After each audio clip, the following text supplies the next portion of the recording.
Hello, dear people. I hope everyone is doing really great.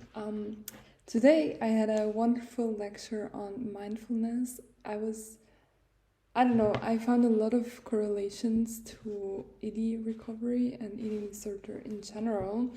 So I thought I'm gonna apply some of the theories that I learned. I usually am not that into school content, but today was really nice. And just I don't know, maybe you also take something away from it. I think anyone could take something away from it, but if you're struggling with ED recovery, it's probably even better.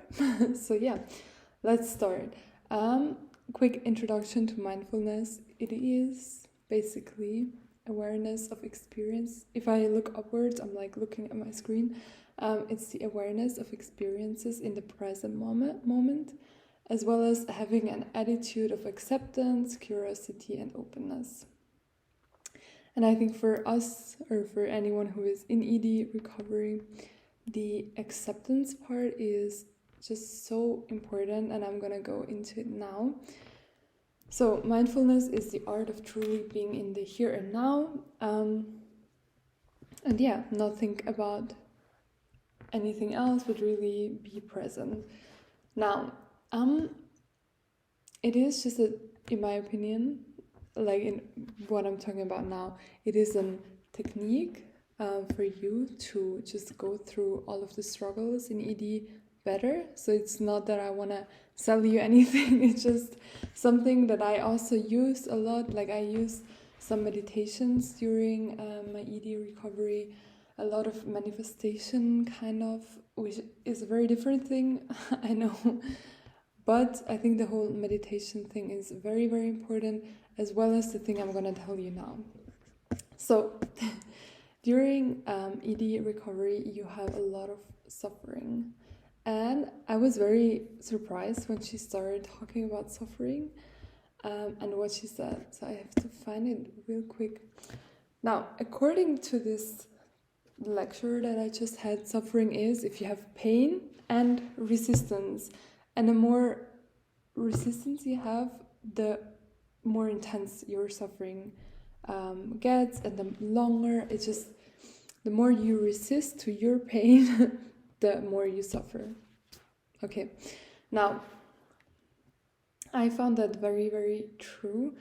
I think a very, very easy way of saying it is the more you try to resist kind of accepting the way your set point weight is, for example, it's just one part of recovery, I know, but the more you accept it, you just let go of it. You have pain, you don't like it, but you just accept that you don't like it. The more easy it becomes to just get to the set point weight and just to, I don't know, feel okay with letting go of your ED. And I'm now gonna go a little bit more into detail, but this is a general thing. Like, it's about accepting your pain, feeling your pain, but not trying to distract yourself from pain or from negative experiences. Just accepting it and going through it. And the more you allow it, the more you allow also all of those emotions, the easier or the faster you will get to this acceptance, and the faster your suffering period passes. Okay, I hope that makes sense. If not, I can do another video on it. But let's go deeper. So she told us that there's like several factors playing into this. And those are attachment and aversion, which are forms of resistance, as well as autopilot. I'm not too sure on autopilot, but I'm going to talk about attachment and aversion. Now, attachment is if you really desperately want something, and if you don't have it in your life, you feel very bad. And for most people, this is being skinny, being seen as fit, being able to control exactly how much you eat, all of those things. Like, we are so attached to it. If you have an ED, you're super attached just to this kind of image that you want, to your EDU, you know? And this is also why you are dependent on it, because you so desperately want it. Kind of your mood depends on it. If you wake up and you feel a little bloated, you're just in a really bad mood because you're so attached to this skinny you know. Now, the opposite, which is also bad, is aversion. Now, aversion is if you desperately don't want something, which in an ED recovery case would be you really don't want to gain weight. Like, this is the ultimate no, I don't want to gain weight. If I do anything that allows weight gain, I feel super bad, whether that is not moving or eating a lot or whatever. It's like really because you so desperately don't want that in your life. I don't want to look big. I don't want to gain weight. I don't, So both of those desperately wanting or not wanting are forms of resistance. And they don't allow you to accept what is happening and to accept the presence. And the third factor that you have to work on is autopilot. Autopilot, I think it makes sense. It's like just going on about your life, just doing your routines and not thinking about it, and it's just all automatic. And you don't really pay attention to the present moment. This is a problem because oftentimes you don't really accept your pain if you're on autopilot. You just do your things to distract yourself from the pain, to like resist against the pain, to not feel your pain. But if you actually are quite mindful or like awake, you are very much, how do I explain this?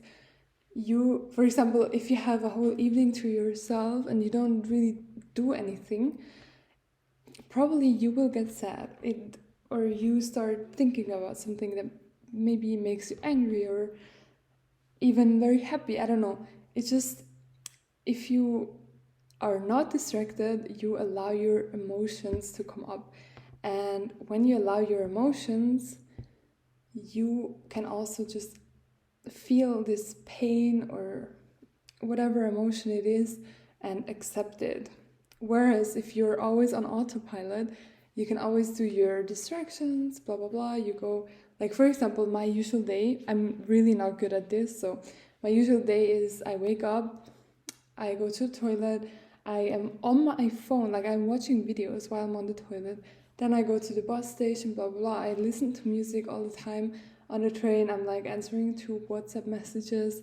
Then I'm at work, all the time distracted, talking or whatever. Even on the toilet, I'm with my phone. Then on the way back, it's the same, like always on my phone. And then I get home, I talk to my boyfriend, also always distracted. So I'm always on autopilot and I don't create those moments of like feeling my pain and accepting it. So yeah, I'm gonna read a little definition of acceptance. And I want you to think about your ED recovery. So for me, it was super difficult to accept that I look different. I'm supposed to look like that. I'm not supposed to look like a stick, So for me, I hated that, and I tried so many things in order to kind of avoid having to end up looking like that, instead of just really feeling bad about it. I didn't like it, of course, but I just accept that I don't like it, and my suffering is much less. So, acceptance. Acceptance is an active process, not passive resignation. It is the active acknowledgement of things as they are, even if they aren't how we want them to be. Until we accept things as they are, we will attempt to change them, often leading to significant difficulties. Acceptance allows us to bring wisdom into the situation, changing our relationship with the present, leading to healing and transformation. Acceptance can sometimes be challenging, especially with physical or emotional pain, but experience shows that accepting difficulties is the only way to deal effectively with them. This acceptance is the gateway to inner peace. So, this was kind of an introduction. I think I will do another video talking about more specific examples. But yeah, just keep in mind that the more you try to fight against it, the more difficult it will get to accept. So for example, for some time, I really tried to be very body positive. And now thinking about it, it is a way of resistance because I couldn't accept that I didn't like the way I looked. And so I tried to change it into liking what I look like. It kind of helped, but then there's always moments where I don't like the way I look.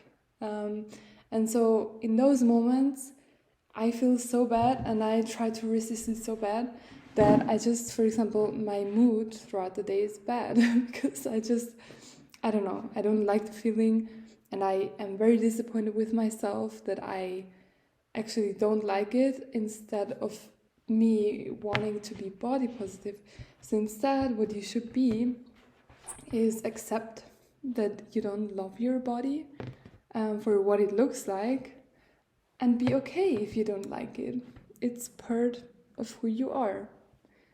And yeah, just stop caring too much about it, you know what I mean? It's very difficult to explain, but if I look at myself and I don't like, I don't know, that I have pimples here, and every time I try so hard to like it, it just creates a little bit more suffering, because I always try to kind of resist this aversion, whereas if I just accept that it's not my favorite part of the body, but it's something that I cannot change because it's just my hormones, whatever, then I start to not pay attention to it anymore. For some time, I look at it and I don't like it, but I accept that I don't like it, and then I can move on with my day. So yeah, it's kind of a stupid metaphor, but I hope really that it kind of helps you and you start realizing that when you have a situation you don't like, or for example, you just ate so much and you feel so bloated, instead of like trying whatever, you just accept like, okay, I don't like that I feel so bloated, but it will pass, you know? That's it. And it's part of the process. So yeah, a little rant. I felt super inspired by this lecture. And yeah, if you want, go deeper into like suffering, mindfulness. It's really, really cool. A very nice concept. And yeah, it just gives you some tools to get a little further into your recovery, have a little less suffering along the process. And yeah, have a nice day, everyone. Bye.